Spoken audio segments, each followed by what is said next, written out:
Ռուսաստանում Փաշինյանի հանդիպումը Պուտինի հետ դեռ չեն մոռանում։ Ակտիվ քննարկում են հանդիպմանը հնչած արտահայտություններն ու դրանց հետևանքները։ Կապիտալ Ռուսի հոդվածագիրը նուրբ համեմատություն է արել։ Փաշինյանի կոպտությունը Պուտինի նկատմամբ հակառակ արդյունքն ունեցավ։ Հետևանքները Փաշինյանի համար շատ դառն էին՝ խումարով։ Հեղինակն ակնարկում էր օրեր առաջ Պրոշյանի կոնյակի կեղծման ու գործարանին լիցենզիայից զրկելու աղմկոտ պատմությունը։ Հիմա էլ Ռուսաստանը 338,000 շիշ ջերմուկի վաճառքն է կասեցրել։ Սպառողների պաշտպանությամբ զբաղվող Ռոսպատրեբնաձորը անհետաձգելի միջոցներ է ձեռնարկել Ռուսաստանի քաղաքացիների կյանքին եւ առողջությանը սպառնացող հնարավոր վնասը կանխելու համար։ Առաջադեմ տեխնոլոգիաների զարգացման կենտրոնի գլխավոր տնօրենի տեղակալ Ռևոզ Յուսուբովն է հարցազրույցում ասել այս մասին։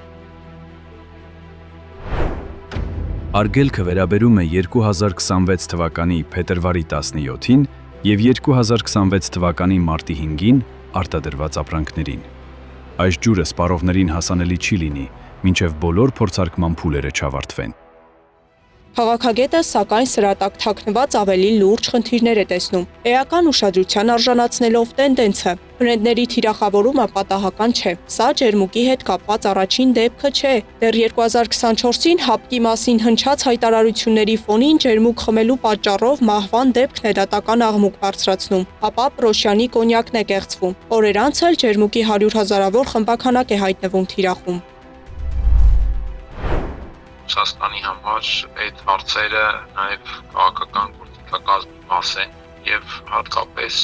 ապրիլի 1-ին Փաշինյանի հետ հանդիպմանը Ռուսաստանի նախագահը ակնարկեց, որ Ռուսաստանը կարող է դիտարկել այդ գործիքակազմի կիրառումը, եթե Երևանը նախընտրական շրջանում ոտնահարի Ռուսաստանի շահերը։ Եվ այս պարագայում իհարկե որևէ կերպ բացառված չէ, որ սա կարող է լինել այդ տրամաբանության մեջ գտնվող ինչ-որ գործողություն կամ որոշում, ցույց տալու համար, որ Ռուսաստանը գործնական է տրամադրված իր շահերը պաշտպանելու հարցում։ Սա փորձ է զսպելու անհնազանդ հարևաններին։ Ռուսական լրատվամիջոցներն են գրում այս մասին։ Տնտեսագետը հանգստացնում է, քաղաքական պրոցեսների արդյունքում առաջ եկած այս միջադեպը մեծ հավանականությամբ կհարթվի։ Այս համատեքստում պատահական չի համարում հենց հանքային ջրի ընտրությունը։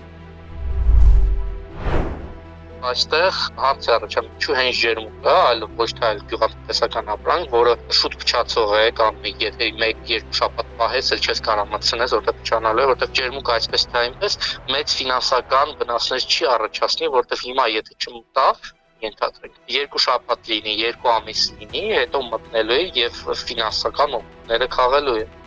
Անկախ քաղաքական ու տնտեսական ազդակներից վնասը տնտեսվարողն է կրում։ 338,000 շիշ խմբականակի ճակատագիրը պարզ չէ, եւ այդ որոշման մասին ոչ արտադրողին, ոչ Հայաստանում սննդի անվտանգությամբ զբաղվող մարմնին Ռուսաստանից տեղյակ չեն պահել։ Սննդամթերքի անվտանգության տեսչական մարմինը Ռուսաստանի Դաշնության համապատասխան պատկան մարմիններից Ռոսպատրեբնաձորից կամ Ռոսսելխոզնաձորից պաշտոնական որևէ տեղեկություն, գրություն կամ նամակ ջերմուկի վերաբերյալ առայժմ չի ստացել, այս պահին ձեռնարկում են միջոցներ իրավիճակը պարզաբանելու, հասկանալու եւ համապատասխան քայլեր ձեռնարկելու ուղղությամբ։